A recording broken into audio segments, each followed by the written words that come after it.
Hi everyone, welcome back. I hope you're all doing well. I hope you've all had a good week. Yes, we do have a new background. I wanted to bring my pumpkins out early. I don't care that it's still September. And I just want to thank you all for being patient with me on today's case because it did take quite a long time to research, a lot longer than I was expecting. So today we're going to be talking about the case of John Jamelske, and there's a really good chance that you've never heard of this case before, which is just crazy to me because I feel like this case should be one of the most well-known cases ever, but it's not. John Jamelske has been a case that has been on the back burner for a while for me. I've wanted to do it, but I've just had to build myself up to doing it because this is one of those cases that makes you sick to your stomach. John Jamelske abducted multiple victims and his crimes span over 15 years.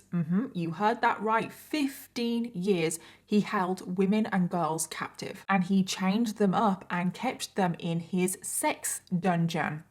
Just when you thought that this case couldn't get any worse, we have a sex dungeon in today's case. 5 girls at different times over 15 years were kidnapped by Jamelske and then held as sex slaves in an underground bunker. This case is one of those cases that it doesn't even feel real. Like it doesn't seem real. It's too far-fetched. It's just crazy. It's beyond belief what happens in today's case. And John Jamelske is the most delusional person I have come across in a very, very, very long time. You look up the word delusional in the dictionary and you will find a picture of John Jamelske underneath. John was delusional to the point where he thought that his victims were his girlfriends. He actually thought that his victims had genuine romantic feelings towards him and that his victims should be thankful for him. There was a bed, there was water. And you say everything a girl could want in that dungeon. Anything that they wanted, except leaving at certain times, was there. Yeah, to no surprise to any of you, this man makes my blood boil. John Jamelske's crimes are some of the worst I've ever come across, and it's pretty much non-existent on the internet, and I don't understand why, but that is why we're doing this case today, because we need to know about these crimes. We need to know about John Jamelske and the sick, disturbing man that he is, and we also need to know about his victims. So I had to bring this case to you today, but it's not going to be easy to listen to. There is definitely going to be some very disturbing things that we're going to be talking about in today's video. Like, we are going to be talking about rape and sexual assault and abduction, and it is just a case that is shocking beyond belief. So if any of that is triggering to you, just skip this video. It's not worth it. But yeah, prepare yourselves for this one and let's just jump in. So I just want to give a huge thank you to today's sponsor, and that is June's Journey. June's Journey is a hidden object murder mystery game where you play as Detective June Parker, and each new level takes you through a thrilling mystery whilst you find as many hidden objects as possible that will help you solve the murder. Now, I love June's Journey. First off, the hidden object aspect of the game could literally keep me engaged for hours. I love anything like that, but it's so much more than just finding hidden objects. The design of the game is incredible. The characters are all wearing these glamorous outfits from the 1920s. It's just so colorful. The scenery is amazing. And then on top of all of that, there's this murder mystery plot that you have to solve. It's literally the perfect game for me. And then on top of all of that, you get to design and build your own little island that Detective June Parker lives on. Again, this is another aspect of the game that I absolutely love. I love building worlds, I love decorating, I love choosing furniture, etc. And I just find June's Journey such a relaxing game. It's not going to stress you out or anything like that. So it's a game that you can play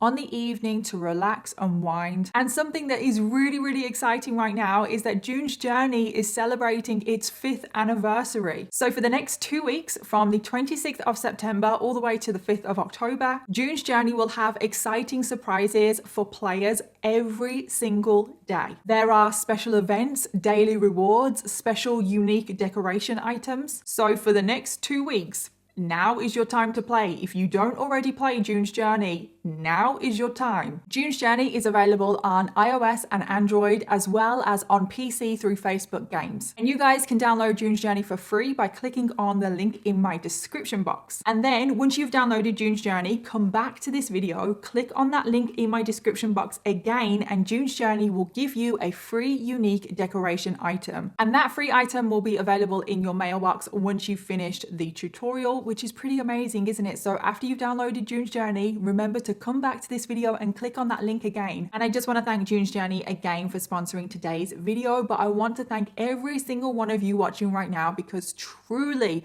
from the bottom of my heart. Without you guys, I wouldn't get opportunities like this. And now let's jump into today's case. John Jamelske was born on the 9th of May, 1935, making him a Taurus. And he grew up in Syracuse, New York, where he lived with his dad, John Sr., and his mom, Wanda Jamelske. Growing up, John was described as quite a quiet, reserved child. He didn't really get involved in much as a child. He kind of kept to himself. He didn't really have many friends. He didn't really participate in anything at school. John just tried to draw as little attention to himself as possible. Like, he just wanted to go under the radar, which is just very weird when you think about it, because he went under the radar for so long as an adult committing the crimes that he did, and I've literally only just made that connection right now. And most people did see John as a little bit weird and a little bit of an outcast, and I think a lot of people did almost avoid John, and John avoided people as well, so it went both ways. And when John did go to high school, he didn't have an easy time. He was bullied quite bad. Something that the bullies latched onto when John was in high school was that he had quite severe acne, and John always used to wear the same clothes as well. Every day to school he would turn up in the exact same clothes, which were always dirty, they were baggy, smelly, and the other kids would just really ridicule him and laugh and point at him. And they gave John a nickname that did stick with him throughout his whole high school career, and that was Germs Jamelske. And eventually John did leave high school. He attended college and graduated with a bachelor's degree, and then after college he did join the Army Reserves. Now, by this point in John's life, he had actually managed to turn his life around. In fact, at this point in John's life, when he's joined the Army Reserves,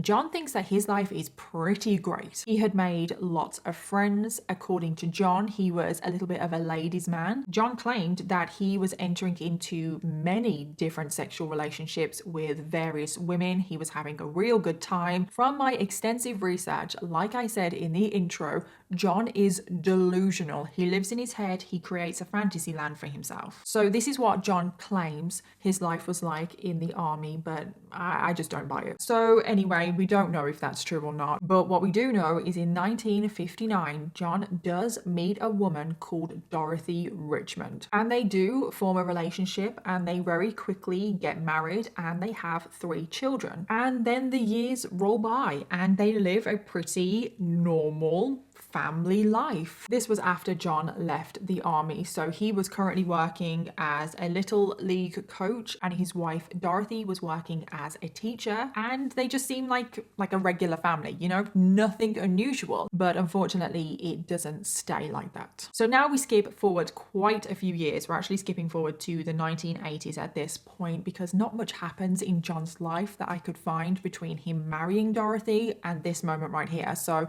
in the 1980s, his 3 children are now adults, and they have all moved out and are living independently. And it was just John and Dorothy living in the home alone together. And this is when apparently John's more eccentric personality traits started to come to light. So first of all, John was described as a penny pincher, which obviously nothing wrong with that. That is all good. We all want to save money, but John took it to the extreme. So John would visit his local library every single week, and he demanded that the staff keep all of the newspapers and give them to him every single week so he could cut the coupons out of the newspapers. And if the library staff didn't do this, if they forgot to collect the newspapers from a particular day, John would get so angry and so vicious, almost violent with the library staff if they didn't hand over the newspapers. It got to a point where the library staff were terrified of John, so they always made sure that they collected all of the newspapers for him because they were so scared of him. And you might be thinking, okay, so is John and his family, are they struggling financially? Do they genuinely need these coupons? Is that why he's getting so angry? Because he does need them, his family needs them to survive? And the answer to all of those questions would be no. John Jamelske was actually a secret millionaire. So John's dad passed away a few years prior to this, and John's dad, pretty rich. So John inherited quite a lot of money, but he also inherited quite a few expensive properties, stocks and bonds, and he also inherited quite a few very expensive possessions that included Tiffany clocks that were valued at $40,000 each. And John was also really clever. He was really clever with his inheritance. He invested it well. He was making a lot of money off those investments. But even though he had all of this money, he didn't spend any of it. People can do whatever they want with their money, okay? But the thing is, he was making his family suffer for it, you know? He was one of those people that would really get on his wife for not turning a light off or not doing something to save money, like not buying this deal on that week at the grocery store and stuff like that. He and his family were always dressed in really dirty, old, torn clothes, and they have money. And I actually don't know if John's wife knew about this money. I don't know. I couldn't find out because I would be curious to know if anyone else knew about this money or was it just John that knew. But there was also one other little quirky little obsession that he had, and that is that he would collect bottles. Now, I'm not sure how common this scheme is today. You'll have to let me know in the comments. But back in the 70s and 80s, to try and combat all of the litter problems and the rise in use of plastic bottles, there were these schemes where you could take all of your empty plastic bottles and get money if you handed them into a recycling center. But this became a little bit of an obsession for John. He would go around collecting plastic bottles. He would just drive around, walk around and collect as many bottles as he could, and he would pile all of these plastic bottles in his car, and he would literally pile them into his car until there was no more room in his car. And that brings us to the next thing about John's personality, and that is that he was a hoarder. Because even though he did recycle a lot of these bottles for money, he was also going out collecting these bottles for his own collection. John owned hundreds, if not thousands, maybe even tens of thousands of plastic bottles from all different brands, all different shapes, sizes, colors, and he had them on display. He had them on shelves, he had them on the floor, he had them everywhere. His whole house was full with bottles. But he wasn't just obsessed with collecting bottles, he actually did collect quite a few other items. For example, he would collect old newspapers and magazines, and there would be stacks and piles of magazines and newspapers all over his house. He also kept every single piece of mail he ever received. So all of his mail that he has ever gotten, he kept. He also had dozens of unopened boxes of cereal. He had tons and tons of the same brand of shampoo, of ketchup. He even had 56 unopened Kleenex tissue boxes. So he has a lot of stuff. He is definitely a collector. Yeah, he's a collector. Just remember that. And his house would be crammed full. You know those programs where, I don't know what they're called. Are they called like hoarders or something like that? But you know the programs that I'm talking about where a TV crew will go into someone's house and they're a hoarder and there is just stuff everywhere and you can barely move. That is probably what John's house was like. But it wasn't just like that on the inside of his house, because it was also like it on the outside. So in his garden, he had quite a few old car tires. He had bathroom sinks. He had refrigerators. He had a couple of rusting motorbikes, a few abandoned cars, 3 snowmobiles. I don't know what he's doing with those, and even 2 tractors. Yeah. So he has a lot in the inside and the outside of his house. And he also didn't tend to his garden either. It was growing out of control. There was weeds growing everywhere. It was a bit of an eyesore, this house. And you just got to remind yourself that he is a secret millionaire. He could employ a gardener, and it drove, quite understandably, the neighbours crazy. And I went on Google Maps, as I do. I dropped my little man down, and John's house is actually still there, which creeps me out. I do feel like it should have been demolished. But anyway, John's house is still there. He obviously doesn't own it anymore. But pretty much every single house around John's are these millionaire homes, probably. I don't know the prices of them, but they're so huge. They're all pristine. They're all really well kept. When I did drop my little man on the street view, they reminded me of Sims. They were just Sims houses. They were perfect. And the neighbours would make a ton of complaints about John to the authorities to try and get him to clean up. And the authorities did actually go out to John's house to try and get him to do something about the junkyard in his front garden. But John never did anything. He was just like, yeah, no, not really doing anything. Instead, John actually built a 6-foot tall fence around his property so no one could get in or out. So in the middle of this very picturesque location, John's house did really stick out like a sore thumb. But what is just really creepy is that whilst this is all going on, with the neighbors complaining and the authorities going out to his home, something very sinister was going on in that house. John essentially built a fortress in front of everyone and no one did anything. People were just thankful that they no longer had to look at the mess of John Jamelske's home. So now we get to 1984, and this is where the case takes a turn. And this is when something pretty significant happens that definitely played a role in what happens in today's case. And that is that his wife fell ill with cancer. So you would think that John has found out that his wife has cancer and it's pretty serious. It doesn't look like she's got long to live. She is really seriously ill. You would think that John would be heartbroken, would want to help his wife in whatever way he could, support her emotionally, physically, etc. What he was actually thinking was, okay, so my wife now has cancer and she can no longer satisfy my desires, so I'm gonna have to look elsewhere. That really was his first reaction. Where is he gonna get sex from now? So what does 49-year-old John Jamelske do? Well, he goes through a midlife crisis. He starts acting, talking, walking like a teenager. He starts actually splashing out on himself, buying himself a few designer clothing items. He starts listening to hip-hop music, which was not what he used to listen to. He was essentially trying to appeal to teenagers, which is truly, oh my God, disgusting. John wanted to get himself a teenage girlfriend. Yeah, he did. And that is what he went on to do. He went on and got himself a 16-year-old girlfriend.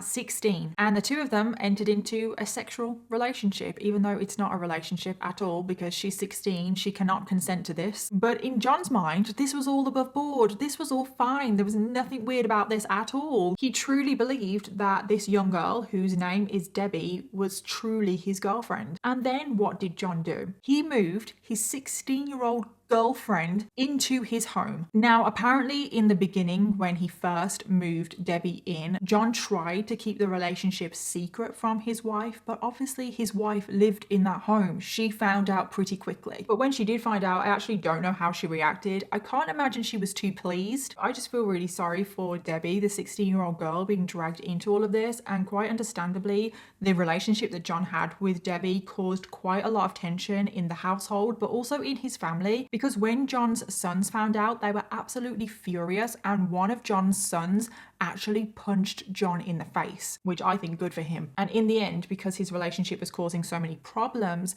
John did end his relationship with the 16-year-old child. Now, I don't know if John ever faced any charges for this. I don't even know if anyone went to the police, but I'm pretty sure in the 80s in New York, correct me if I'm wrong, but the age of consent was 17 and this girl was 16, so he's obviously committing statutory rape here. And John was actually really furious at his family for breaking up his relationship with Debbie. He was like, how dare they interfere with my relationship with Debbie? John thought to himself that he deserved for his desires to be satisfied, and no one was going to get in the way of that. And unfortunately, it was this thought process that led to John Jamelske being one of the worst serial abductors that New York has ever seen. Because it was at this moment that John vowed to himself that the next time no one would find out. He would do it in secret. And I do need to give a warning, from this moment on in the case, it's going to be very hard to hear. This whole case from this moment on is just completely unbelievable. So we now get to 1988. John is 53 at this point. His wife, Dorothy, her cancer has now progressed and she's completely bedridden at this point. Because of this, John thought that now was the good time to get another victim. And this time, John decided that he was going to kidnap a girl and keep her against her will. So John put some plans in place and prepared a room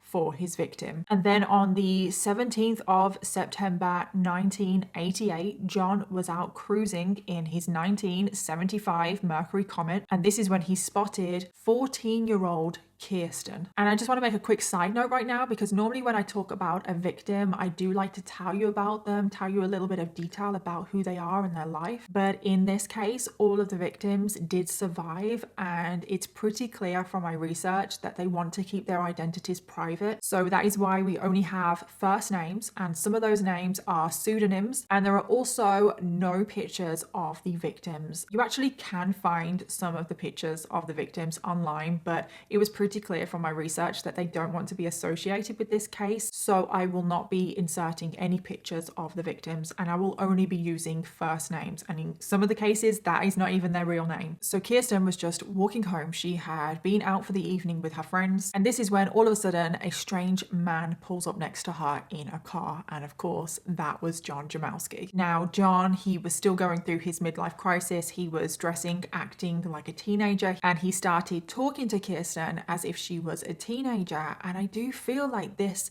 made her feel more comfortable. I definitely think that he used this whole teenager act as a way to lure his young victims in, to make them feel comfortable around him, because he somehow managed to get Kirsten in his car. I think he was probably offering her a ride home, because once she was inside that car, John drove Kirsten to his mother's house. So he didn't go back to his own house, because the room that he had prepared for his victim was actually at his mother's house, not his own. And then once he was inside the house, he knocked Kirsten out with chlorophyll. He removed all of her clothes, and then he locked her in an underground storage unit that was in the garden. Kirsten then woke up hours later. She was in this cold, dark, cramped room that smelled so bad it was moldy. She was also naked, she was freezing, and she was also chained to the wall, and she had no idea what the hell was going on. And I call this room a storage unit. To be honest, I can't really picture what it looks like. In some sources it was called a well, in other sources it was called a shed,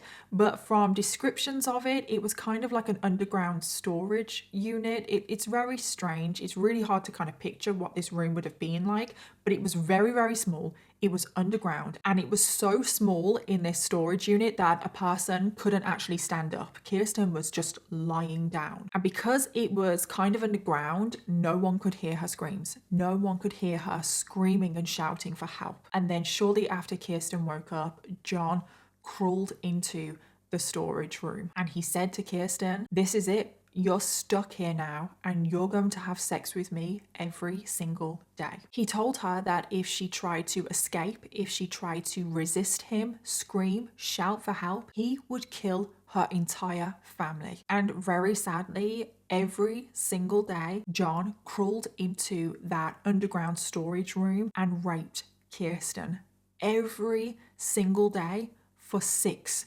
months. My brain just even struggles to even comprehend what she was going through. But John wasn't done there, was he? Oh no, because things actually get much worse. Because he was holding Kirsten in this very small, cramped room for 6 months, and John started to think to himself, I think I need a better way of doing this. This room is too small. I need more room. I need somewhere bigger and more permanent. And this is where this case just goes to a whole nother level, and this is what makes this case so absolutely terrifying. I mean, it's already terrifying as it is, because this is when John Jamelske decides to build himself an underground sex dungeon. I know, I can't believe those words have just left my mouth. A sex dungeon. So John immediately gets to work on his sex dungeon, and he decides to build it in his very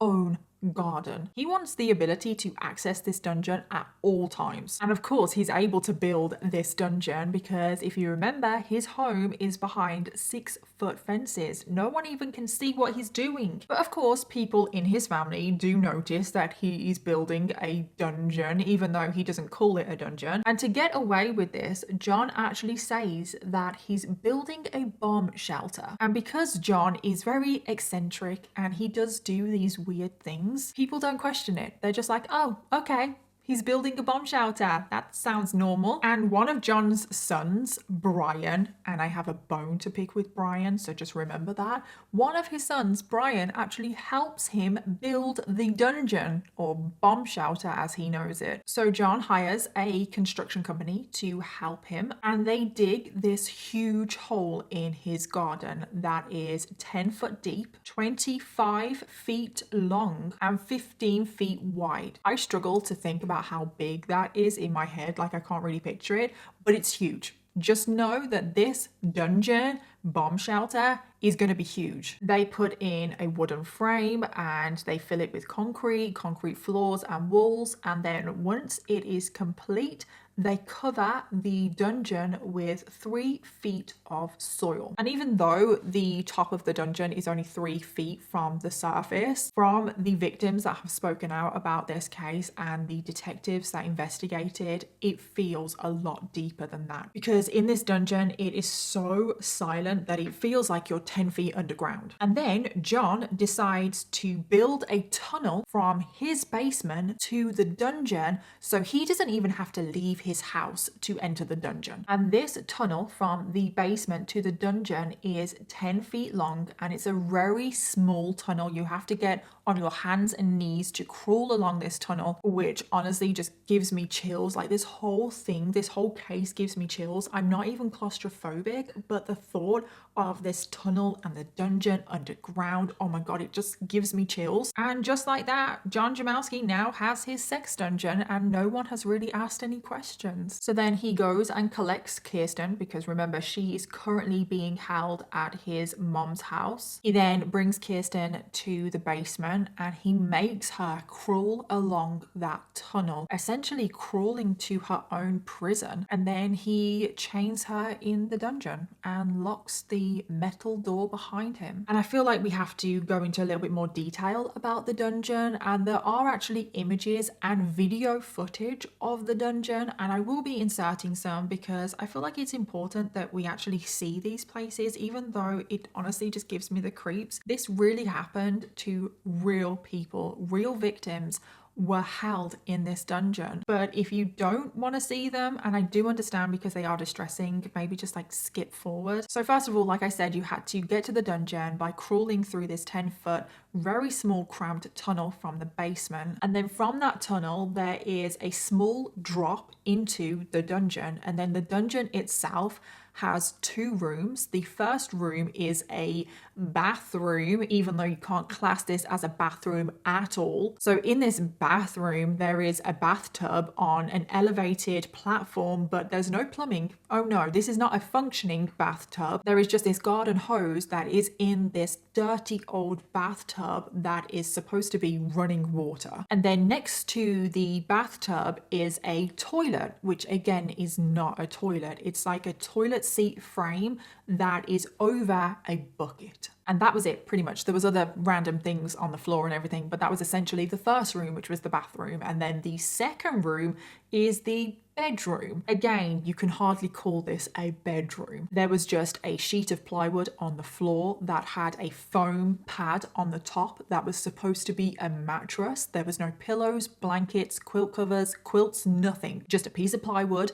with a foam, like a small, I'm talking about very thin piece of foam on top of it. And that was it. There was no heating in this dungeon, no light. There was a single light bulb on the ceiling, which John kept off most of the time, which was a form of torture that he used. The place was very damp, it was moldy, it smelled really bad. And what was probably most noticeable was how silent the dungeon was. You could not hear a single thing from the outside world. There was also no vents, so no air was coming into this dungeon. It was stuffy, it was clammy, the conditions were absolutely disgusting. And it's just totally unimaginable to think that any human being was kept in these conditions. But sadly, that is exactly what happened. John kept his victims in this dungeon, and I honestly don't know how they survived, let alone what John is doing to them. How are they surviving those conditions? There is no fresh air, really. It is cold, it is damp. His victims are naked 90% of the time. We're also talking about New York here, and Syracuse is northern New York, isn't it? So that gets really, really cold in the winter. His victims are barely drinking, they're barely eating, they don't have sanitary conditions to go to the toilet. It's just like, how are they surviving in this, let alone on top of everything else that John is doing to them? And John would hold his victims in this dungeon for months, but in some cases, for some victims, he held them there for years. So now Kirsten is locked in this dungeon, and before, when she was in that small little underground storage room, John didn't really know what to do with her, but now he had a whole dungeon. He was having the time of his life. John started to come up with all of these little plans and torture and manipulation tactics. And basically, John wanted to control every single aspect of Kirsten's life. I mean, he already is controlling every aspect of her life because he has her chained in a dungeon. But I suppose that's where he is delusional, isn't he? Because he doesn't actually think right now that he's controlling every aspect of her life. So in order for John to get even more control over Kirsten, he started instructing her to write down everything that she did on a daily basis. She had to write down in almost a daily journal when she brushed her teeth, when she went to the bathroom, but also she had to write down when she was raped. Although she didn't write rape in the journal because John told her to write down sex as if it's consensual. And John is still raping Kirsten on a daily basis. Kirsten was also made to read the Bible with John. They had daily Bible sessions because that is something that I haven't actually had chance to touch on, but John was a very religious person. Kirsten was also made to wash in the dirty bathtub, and John watched her as she bathed, and he stood and took photos of her, because that is another thing about John, is he liked to document everything. He was obviously already getting Kirsten to document her daily routine. I suppose it kind of does play into his personality, doesn't it? He is a collector, he is a hoarder, he likes to keep hold of documents. Like I said, he kept every single piece of mail that he had. John would also feed Kirsten a few scraps here and there, like she wasn't getting much food at all. And this was Kirsten's life for 20 hours of every single day. She was just lying in this cold, dark, silent dungeon, and then for the other hours of the day, unfortunately, John Jamelske was in there with her, and we all know what he was doing. And it's reported that Kirsten sunk into a very deep, extreme depression that she just could not escape from. But John also wanted to make sure that Kirsten would never try to escape, even though she can't really escape, so I don't know why he's that worried about it, but he just wanted to make sure that he had complete control over her. So he told her, like I've already said, that if she ever tried to escape, he would kill her entire family. And he managed to convince Kirsten that he would do this because he was a part of a very powerful sex cult. John actually tells Kirsten that his name is Luther, and the members of this sex cult are very powerful people that included police officers, businessmen, very rich people, lawmakers, even celebrities and politicians. And I'm not saying that these things don't exist, but in John's case, this whole story of this powerful sex cult was complete BS. John also said that there were other victims in the house. They were just being held in the house because they had proven themselves worthy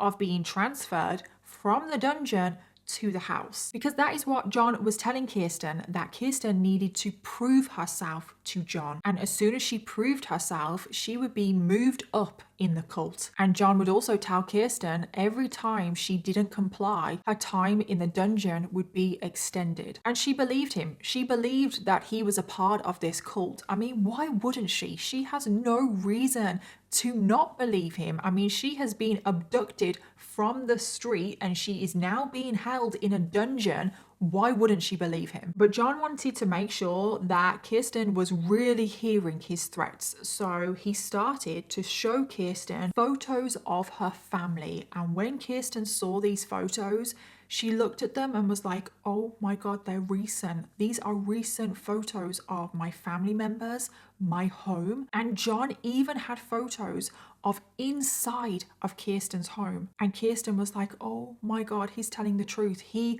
is a part of this cult. He is watching my family. If I don't do what he wants, he will kill my family. He clearly has access to them. And what is just truly terrifying and disturbing is that John found out where Kirsten lived I don't know how he did that. And he went to the house and pretended to work for the landlord, which meant that Kirsten's own mother let John Jamelske in her house because she believed that he was there on behalf of the landlord to carry out work in the house. So John had access to Kirsten's house and he was walking around. That is how he got all of these photos. And it's just so disturbing and sick when you think about it, that Kirsten's own mom let her abductor and rapist into their home. Obviously, she didn't know this, but that is just so sick. And her family did report Kirsten missing. If you're wondering what the hell happened there, they did report her missing, but the police didn't really look into the case. They didn't really take it seriously because Kirsten did have a history of running away, and the police just were like, yeah, well, she's clearly just ran away again. And after this, it turns out that John actually started to make Kirsten write letters home. He instructed Kirsten to tell her family that she was in New York and she was staying with friends and she would come home when she wants to. John even started letting Kirsten phone home. Make actual phone calls to her family. This is how much control he has over her. Again, he instructed Kirsten to say the same narrative, that she was in New York City, that she was staying with friends, and that she would come home when she wanted to. And because Kirsten was telling her family that she was okay and she was staying with friends, the police did close the case. So things stay like this for 2 years. Like I said, Kirsten is being held captive and she is there for 2 years. She is being held in that dungeon, being raped every single day, barely being fed. It is dark, it is cold, it is damp. And what is just really creepy is that in the end of her captivity, John started to actually form a close bond with Kirsten. He actually started to believe that she was his girlfriend, that they were in love with each other. So much so that John wanted to go on holiday with her. He wanted to take a little trip with Kirsten, and the two of them went to California on a little romantic trip. I mean, obviously it wasn't romantic. Kirsten is obviously a victim, but I'm just talking about in John's mind, this is a little romantic trip. And then after this little romantic getaway to California, John just tells Kirsten, right, okay, you're free to go. And following the trip, Kirsten is left at Syracuse Airport and John lets her go just like that. And I bet Kirsten couldn't believe it because I guarantee you she was probably thinking that she wasn't going to make it out of that situation alive. However, John did say one more thing to Kirsten. He told her that if she ever told anyone about what had happened, he still knew where her family lived and he would kill her entire family. And Kirsten, who is now 16 years old, remember she was 14 when she was first abducted, makes her way home and her family are over the moon that she is home. But Kirsten does not utter a single word to anyone about what has happened to her. She was so scared for her family, she was scared for herself that she didn't tell anyone. Now, I didn't quite know where to fit this in the story, so I'm just gonna say it now. Remember I said I have a bone to pick with Brian, who is John's son? Well, now you're gonna understand why I said that. So when John and Kirsten took their little trip to California, Brian was actually the one that drove John and Kirsten to the airport. And Kirsten was just in the back of the car and she was blindfolded. And Brian did ask his dad, why is this 16-year-old girl in my car and why is she blindfolded? But apparently John managed to talk his way out of this and just say, oh, I'm looking after this girl for her parents. John actually said to Brian that he was helping this girl because she was having weight issues and she was staying with John so John could help her with her weight. And Brian apparently accepted this story and just drove them to the airport, no further questions asked. I am so angry. I'm angry with John, of course, he is the perpetrator in this case, but I'm also very angry with Brian. Brian knows that his dad has a history of being inappropriate with teenage girls. So why the hell is he now driving his dad with a teenage girl who is blindfolded in his car to an airport? I also just want to point out at this moment that Brian unwittingly helped his dad, John, build the sex dungeon. Now, I'm not accusing anybody of anything, but it kind of seems like maybe other people knew about what John was doing. So at this point, it is now 1991, and for the next 4 years, John Jamelske just goes back to normal and doesn't have a victim. John is still living with his wife, and he just goes back back to his normal daily routine, which is going to the library all the time for coupons and collecting plastic bottles. But one notable thing that happened in these 4 years that definitely is suspicious is that John's mother died. Now, it was pretty suspicious the way she died because the heat had been cut off to her home when she was found. She was completely malnourished. She was also dehydrated, and initially the police did think that her death was suspicious, but they did do an investigation and they concluded that she died of natural causes. They closed the case and John inherited even more money. Now, the reason why I find this suspicious is that she died not too long after Kirsten was released. Now, if you remember, John initially kept Kirsten at his mother's house. Now, this is just me jumping to conclusions. I never saw this anywhere. This is just my possible theory of what happened. I wouldn't be surprised if John's mother found out about what he had done. Maybe she one day decided to go into that underground storage room. She saw some evidence of what had happened, confronted John about it, and then John killed her. Now, I'm not saying that that happened, but that is just where my mind went. So then the 4 years pass and John is now 60 years old and he can't shake the thoughts that he's having that he wants another victim. So on the 31st of March, 1995, John was cruising the streets once again, which he did very often. He did cruise the streets a lot looking for plastic bottles. So this behavior was normal for John. But on this night, he was cruising looking for a victim. And this is when he came across another teenage girl who we only know as Michelle. Michelle was also only 14 years old. Michelle, just like Kirsten before her, had a little bit of a record of running away from home quite often. Again, her age alone, but she is a very vulnerable victim, which John knew. People like John and their personalities, they're able to spot who is vulnerable, who will be the perfect victim for them. So John pulls up alongside Michelle. She is just walking on the street and he starts to try and have a conversation with her. He tells Michelle that his name is Matthew because he never gave his actual name to any of his victims. He always gave a different name. And he said to Michelle that he wants her help. If she helps him deliver a package, she will get money in return. And Michelle is like, yeah, I want some money. So she gets into John's car and John tells her that the package that they need to deliver is at his house. So they drive back to his house. Then John says that the package is downstairs in the basement. John then makes Michelle crawl along that tunnel because he tells her, oh, the package is just on the other side of this tunnel. So then now both Michelle and John are in the dungeon and Michelle is looking around and she sees the bathtub on that elevated platform. She sees this makeshift toilet. She can see into the other room with that plywood on the floor as a bed, and she sees that there's graffiti on the wall and she's just like, where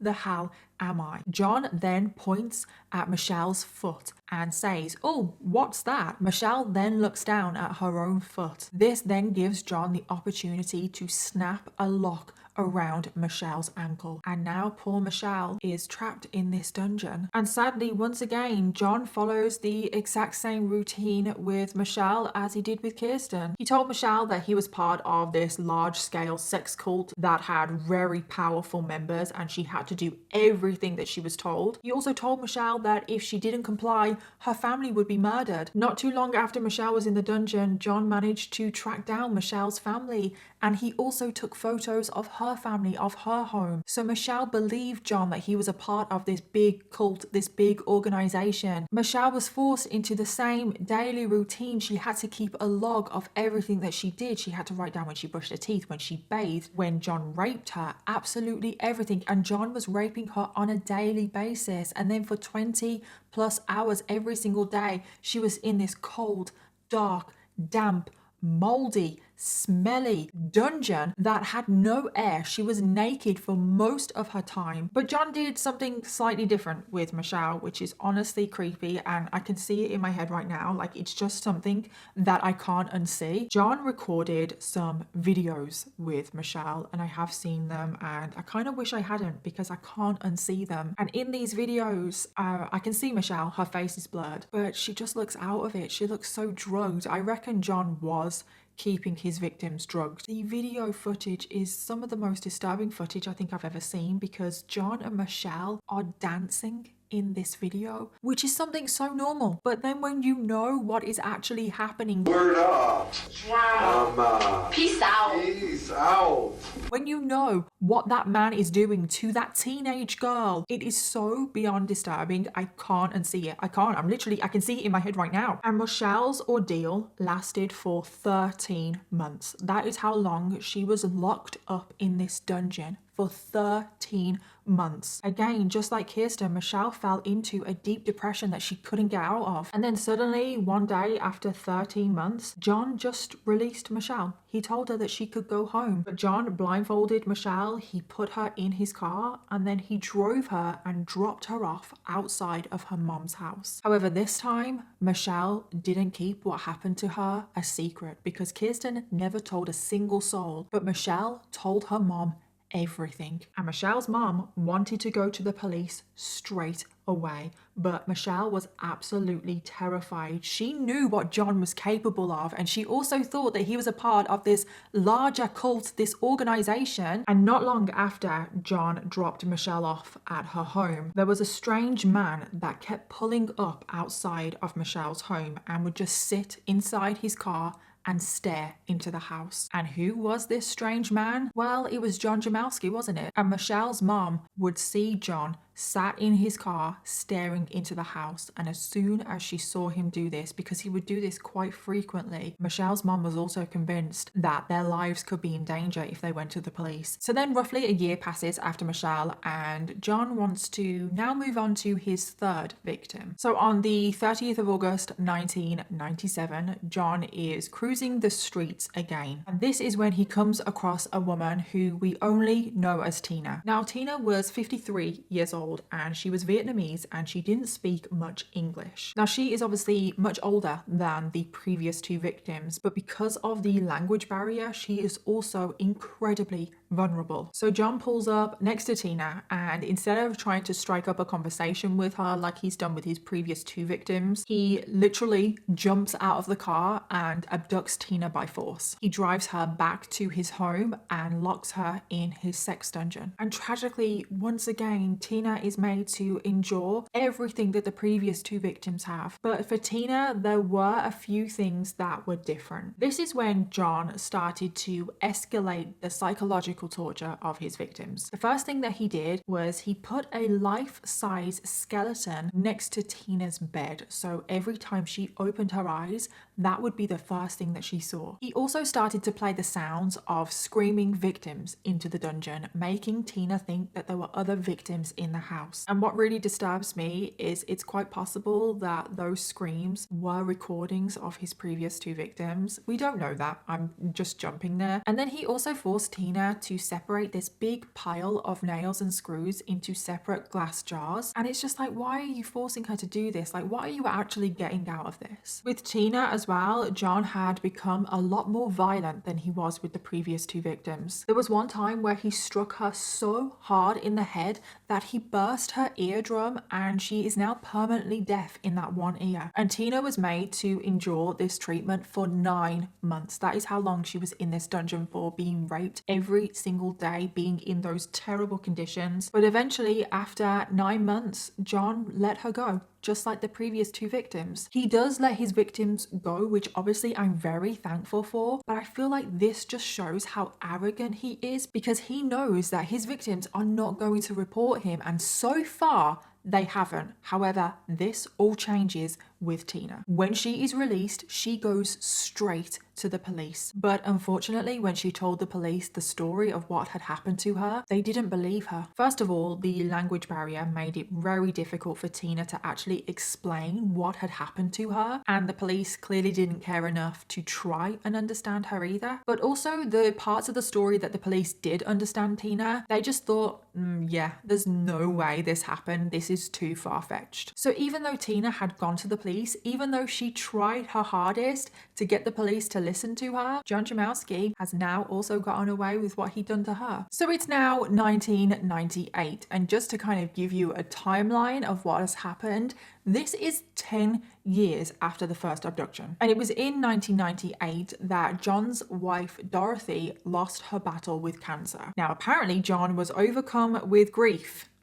Yeah, I'm sorry, but I don't believe that. But of course, that grief didn't last for long, did it? Because in May of 2001, he was looking for another victim. And I just can't believe that I'm talking about another victim. This is his 4th victim. When will it end? So on the 11th of May 2001, John was out driving again, and this is when he comes across a woman who John has said reminded him of his wife. And this woman we know as Jennifer. Now, Jennifer was 26 years old, and she was at the time struggling with a drug problem, and again, like the other victims, she was incredibly vulnerable. So when John saw Jennifer, he actually invited her into his car, and the two of them got talking. They actually were having a good time. They were having a good conversation, and Jennifer thought that she'd almost found a new friend. Unfortunately, she had no idea what John had in mind, what he was going to do to her. Hours later, after passing out from the alcohol, Jennifer woke up in the sex dungeon. Not long after she woke up, the single light came on in the dungeon, and John entered. He immediately told her that he was a part of this extremely powerful sex cult. But this time, John told Jennifer that she was going to be sold over the internet for $30,000. He told Jennifer that she would never see her family again, and Jennifer was a mother of 2. And once again, heartbreakingly, Jennifer went through exactly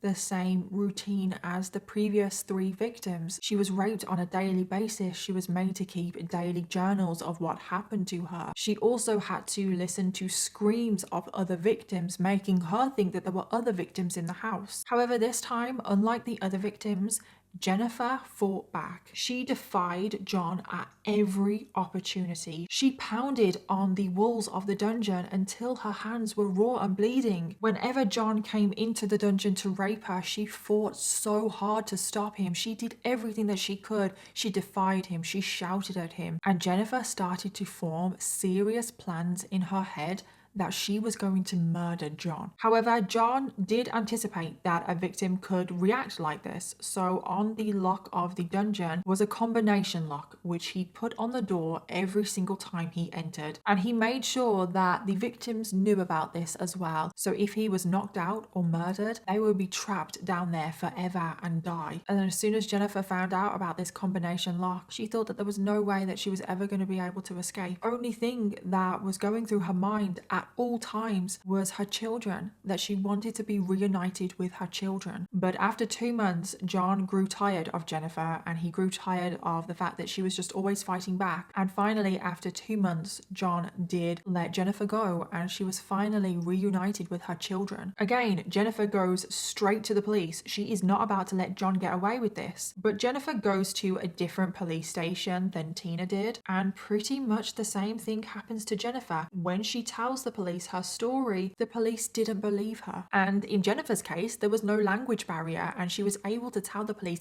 every single little detail about John. She gave them a full description. She said he's about 5'8", he has grey hair, he's balding a little bit, he has a birthmark on his forehead. She was able to give all of the details of the dungeon. She talked about the 2 rooms, the bathtub, the toilet, the bed, the graffiti on the wall. She kept stressing on the walls of this dungeon there was graffiti, and there was the words "Wall of Thugs." Now, I stress this because this wall of thugs actually comes back up later on in the story, so remember this. And Jennifer was able to give a full description of the car John was driving. She told them that it was a Mercury Comet. She said that it was a tan color, and she also gave the year of the car. And Jennifer thought that the year of the car was 1974. She pretty much described the vehicle down to a T. She got everything correct apart from the year of the car, because John's car was actually a 1975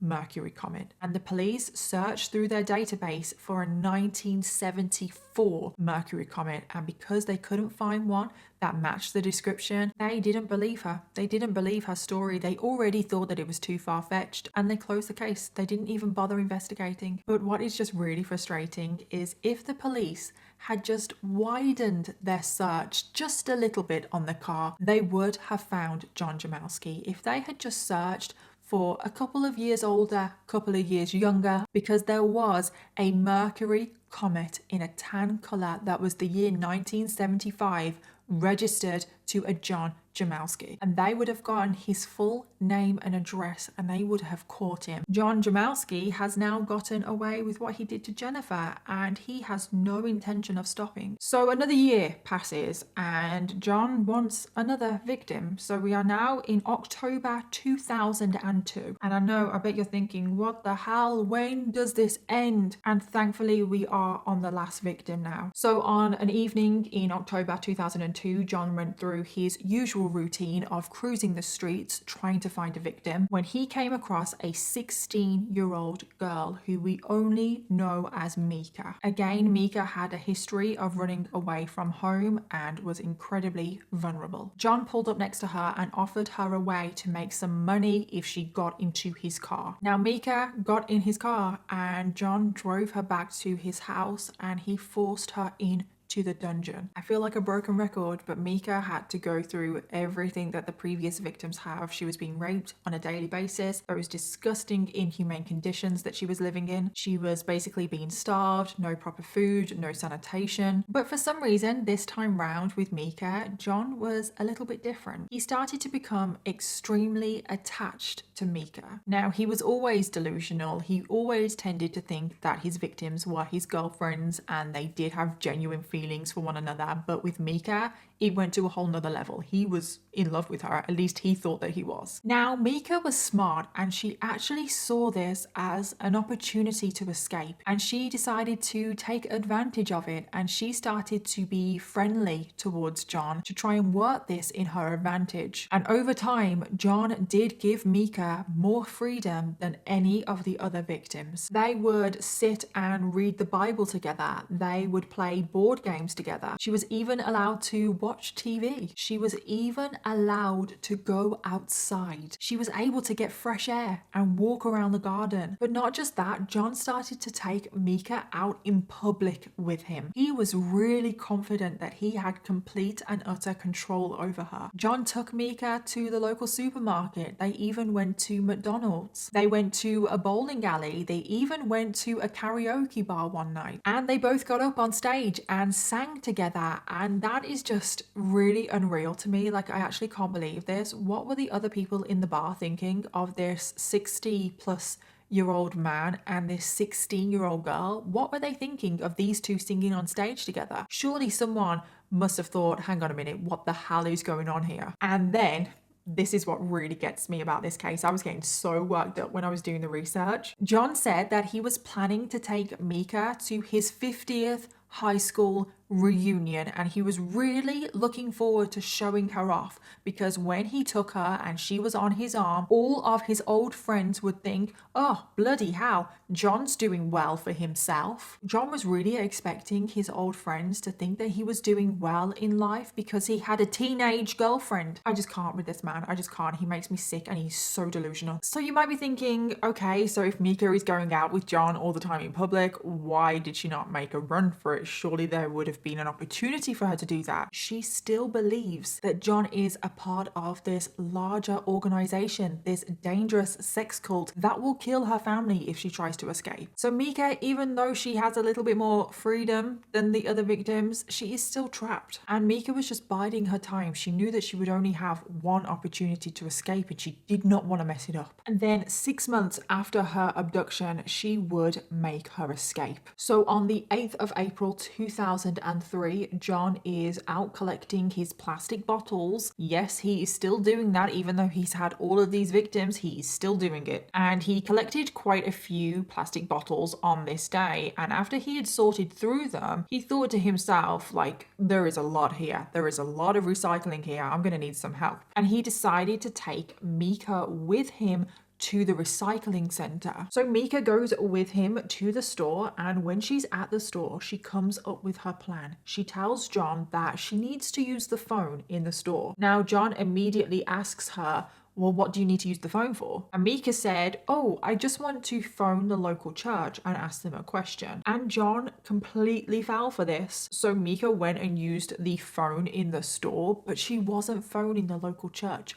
Oh no, she was phoning her sister. And thank God her sister answered the phone. And Mika starts frantically telling her sister what the hell has been happening to her. That there's this older man, he has abducted her, he's raping her every day, he's holding her captive. So Mika hung up before her sister could even respond. So after that phone call, Mika's sister is now in a state of panic. She doesn't know what to do. And she realizes that the call had come from a retail store. So she phones the store back and one of the employees answers. And this is when Mika's sister tells the employee of the store what her sister has told her and that she needs information on this strange older man that was with her sister. Now, the employee thankfully had overheard a conversation between John and Mika, and the employee heard John saying to Mika that they were going to a local dealership up the road. So after the phone call, the employee immediately phones the police and tells them what they have just been told and the fact that John and this teenage girl is going to be at a local dealership. Thankfully, the police take this seriously and they make their way to the dealership where they do find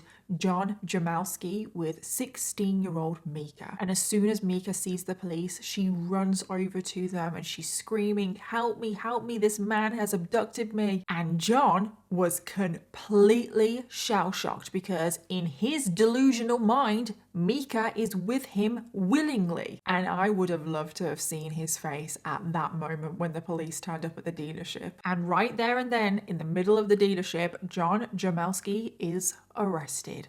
Finally. So the police first interview Mika and she gives the whole story of what has happened to her. And the detective that is interviewing Mika is completely shocked, but they're not shocked by the contents of the story. They are shocked because they have heard this exact story before. Because this detective that was interviewing Mika was the same detective that interviewed Jennifer and didn't believe her story. So in response, the detective and other police officers storm over to John's property. They are worried that there could be other victims in the property. So they arrive without a warrant and they kick down the door and they make their way towards the sex dungeon. And when the detective enters the dungeon, they see the graffiti all over the walls. And on the wall, in huge red letters, are the words, Wall of Thugs. And in that moment, the detective knew that Jennifer was telling the truth. So following John's arrest, the story broke in the media and it was huge news in the media. 5 girls at different times over 15 years were kidnapped by Jamelske and then held as sex slaves in an underground bunker. It made national and international headlines, which I just find really strange because when a case makes national and international headlines, normally when I'm researching it, I find evidence of that, you know?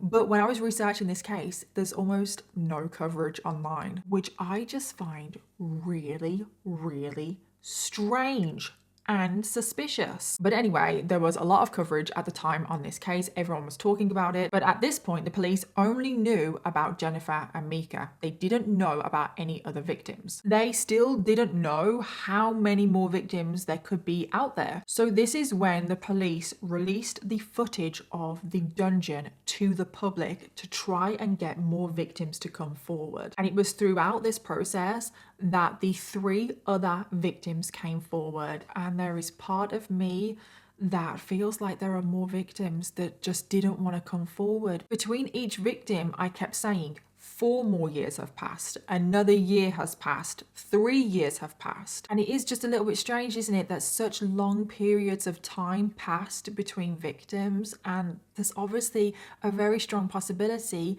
that there were other victims in those time periods, but we don't have any evidence of this. I just have this really weird, strong feeling that there are more victims out there. So this is when the police learned that John Jamelski's third victim was Tina, who had already been to the police, but because of the language barrier, they just didn't take her seriously. They also learned that John Jamelski's second victim was Michelle, and Michelle and her mom were too scared to come to the police because John Jamelske was intimidating both of them by turning up outside of their house. And then finally, they learned about his first victim, Kirsten, who had been abducted when she was only 14 years old, which was 15 years prior to this exact moment. She had been carrying that secret for 15 years. I can't even imagine how heavy that would have felt every single day, that just cloud over you constantly. So now that all of these victims have come forward, you would think that John would maybe put his hands up and admit to what he's done. But of course not. John was not like that one single bit. In fact, John actually went on TV to defend himself. It's honestly ridiculous, and this interview is really hard to find online. I did find it. I have watched it, and oh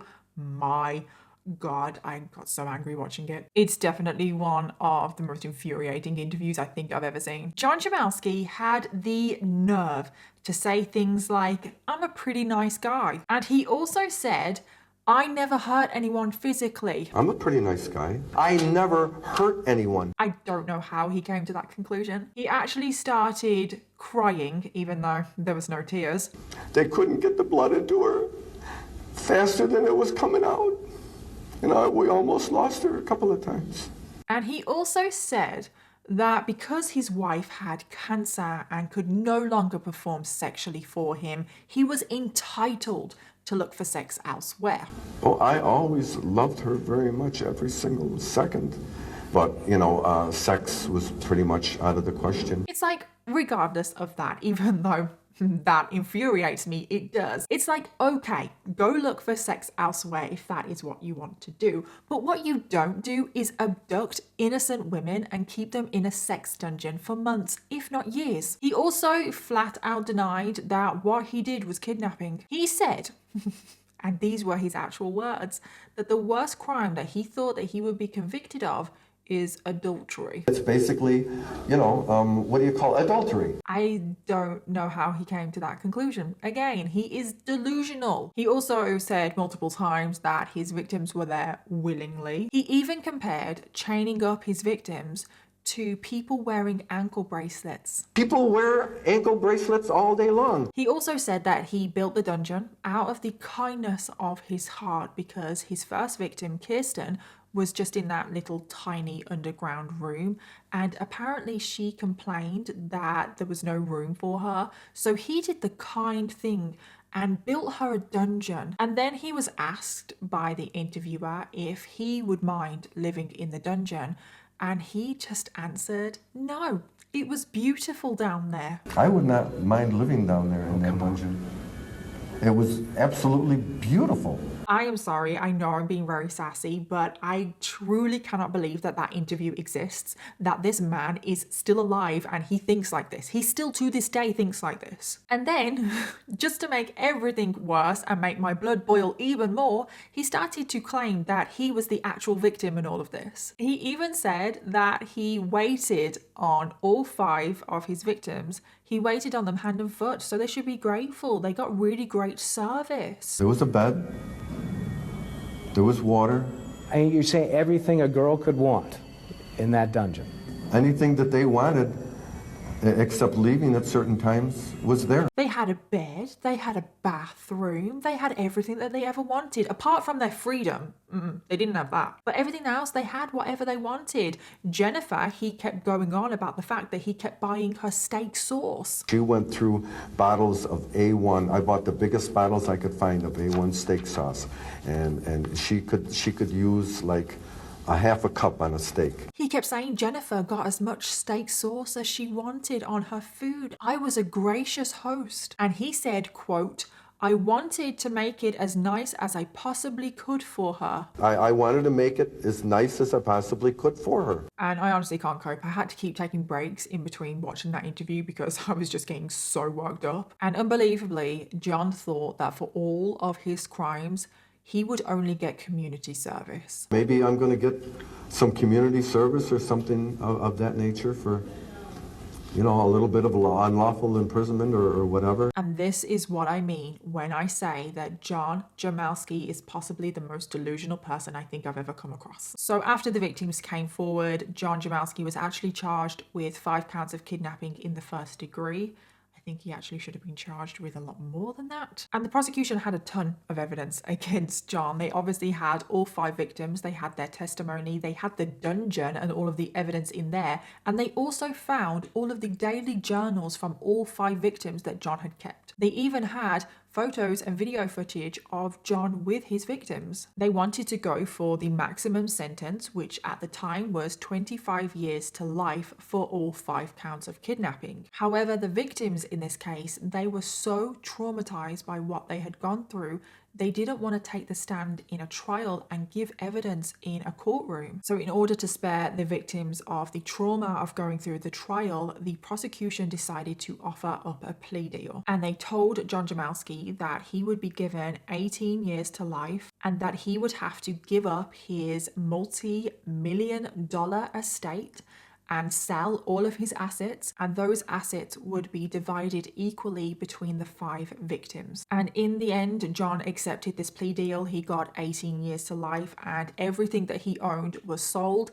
and split between the victims to help them rebuild their lives. Thankfully, the dungeon was demolished. His house is still standing though to this day. His whole bottle collection, which consisted of 13,000 bottles, was actually sold on eBay for $500. And the judge in the trial said, quote, "Mr. Jamelske, there is no question in my mind you should die in prison for what you have done to these 5 women." Whew, take a deep breath, because that was the case of John Jamelske, and that case was horrific. I don't even know how else to describe that case. I just still can't believe that there is not more coverage on this case online. Why do more people not know about this case? And there is a really good book on this case, which I did use a lot for my research. It's called Kiss the Girls Goodnight by Mark Gaddo, and I will leave a link to the book in the description box down below, because if you did want to go and do your own research on this case, you won't find that much. So probably best to start with that book if you did want some more details on this case. And as for John's motive in this case,